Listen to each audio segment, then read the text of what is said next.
9 years ago this week, on April 28, 2005, Chris Candido, who worked for, I think, pretty much every major promotion there was back then, including WWE, WCW, ECW, Smoky Mountain, TNA, he passed away, 33 years old. And you know, what makes the Candido thing even sadder is that he had seemingly gotten his life back together after many years of substance abuse. It's a lot like Eddie Guerrero in a lot of ways. Eddie had his demons. Eddie had his battles with drugs and alcohol and that sort of stuff, and had seemingly, at least in terms of the alcohol, had seemingly gotten his life back in order, but the damage was kind of already done at that point. That's where the story becomes a little bit different. I'm comparing the two just because here's another example of a guy who had licked his demons and met an unfortunate fate at, just a horrible time. What happened with Candido, though, is a little bit different. He was having success in TNA. This is the early days of TNA.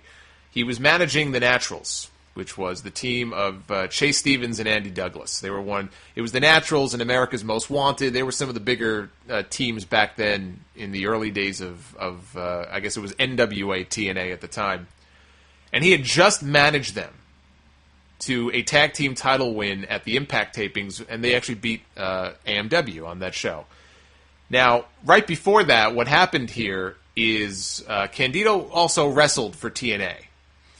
He was part of a tag match.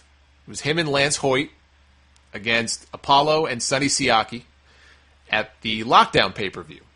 And early in that match, Candido broke his leg. It was a freak thing. I think it was when he was in the ring with Siaki, and Siaki may have taken him over, I think, for a hip toss, and I think he rolled his ankle a certain way, but whatever happened, he broke it.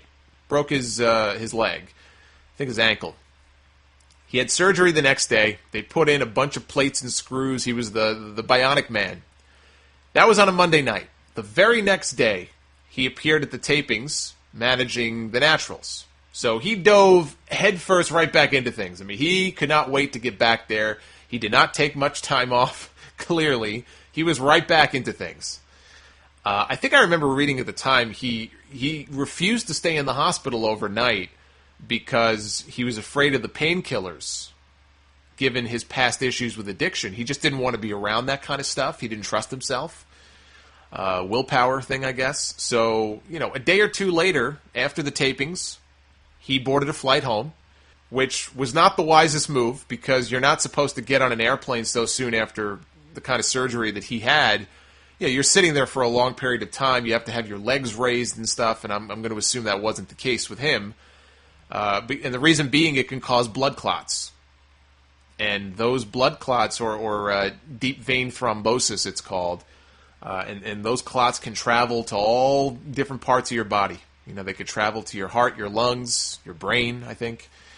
Well, sure enough, after he got home, he got very sick, and he died soon after from a blood clot.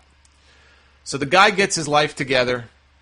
He breaks his leg in a freak accident in a match in TNA, and he ends up dying because of it.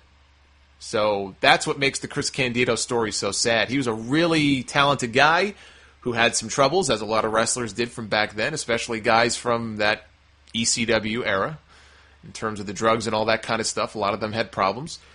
Seemingly licked them, but in the end, it was something, just a complete freak thing that took his life. Just a very, very sad situation.